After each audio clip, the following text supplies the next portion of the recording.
श्री महाप्रज्ञ गुरवे नमः। ओम श्री महाप्रज्ञ गुरवे नमः। ओम श्री महाप्रज्ञ गुरवे नमः। ओम श्री महाप्रज्ञ गुरवे नमः। ओम श्री महाप्रज्ञ गुरवे नमः। आज योग शब्द बहुत प्रचलित है। देश विदेश में योगा योगा। जैन दर्शन में योग शब्द के दो अर्थ हैं। दो अर्थों में योग शब्द का प्रयोग होता है। एक योग का अर्थ है मन वचन और काया की प्रवृत्ति का नाम है योग। मनोवाक काय कर्म योग है। मन की प्रवृत्ति, वचन की प्रवृत्ति और शरीर की प्रवृत्ति, उस प्रवृत्ति का नाम है योग। तो योग तीन प्रकार का हो गया, मनोयोग, वचन योग और काय योग। योग का दूसरा अर्थ है साधना समाधि, यानी आत्मा मन सबको एकामेक कर देना, लीन कर देना मन को आत्मा में, उसका नाम है योग।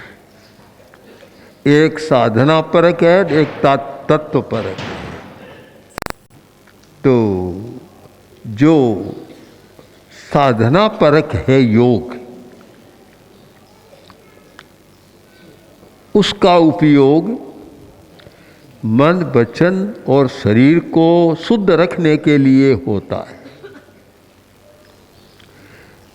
शरीर है और शरीर में व्याधियाँ होती है, रोग उत्पन्न होते हैं, और जब रोग होते हैं तो चिकित्सा भी होती है और दवाइयाँ भी ली जाती है।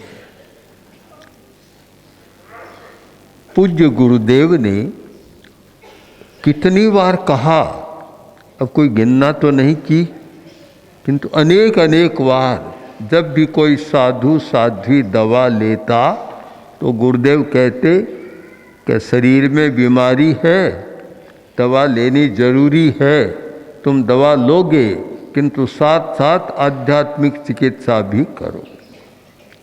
कोई दवा की चिकित्सा मत करो, साथ में आध्यात्मिक चिकित्सा करो। अभी आध्यात्मिक चिकित्सा का मर्म बहुत कम लोग समझते हैं, और समझते हैं वे भी शायद प्रयोग कम कर रहे हैं। अगर उसके साथ करें तो बहुत लाभ हो सकता है। आजकल वैज्ञानिक भी कुछ प्रयोग कर रहे हैं। रोगी आदमियों के दो ग्रुप बना देते हैं, एक तो एक्सपेरिमेंटल ग्रुप और एक जो रोगी होता है उनका वर्ग प्रयोग के लिए। तो जो एक्सपेरिमेंट करते हैं, 5 आदमी 10 आदमी बीमार हैं, 5 आदमी को तो दवा देते हैं और 5 आदमी को दवा नहीं देते, कहते हैं दवा दे रही हैं पर कोरा पानी देते और कहते हैं कि तुम ये भावना का प्रयोग करो। भावना का प्रयोग। अब रिजल्ट ये आता है कि 1 महीने के बाद या 10-20 दिन के बाद ये होता है कि जिनको दवा दी जा रही है वे तो 50% ठीक मुश्किल से हो रही हैं, और जिनको कोई दवा नहीं दी जा रही है और केवल कि मैं भावना में भी मैं स्वस्थ हो रहा हूँ, पानी पी रहे हैं कोरा किंतु मैं स्वस्थ हो रहा हूँ, इसका प्रयोग करते हैं, वे बहुत जल्दी ठीक हो जाते हैं। हमारे चिंतन में, हमारी भावना में, हमारे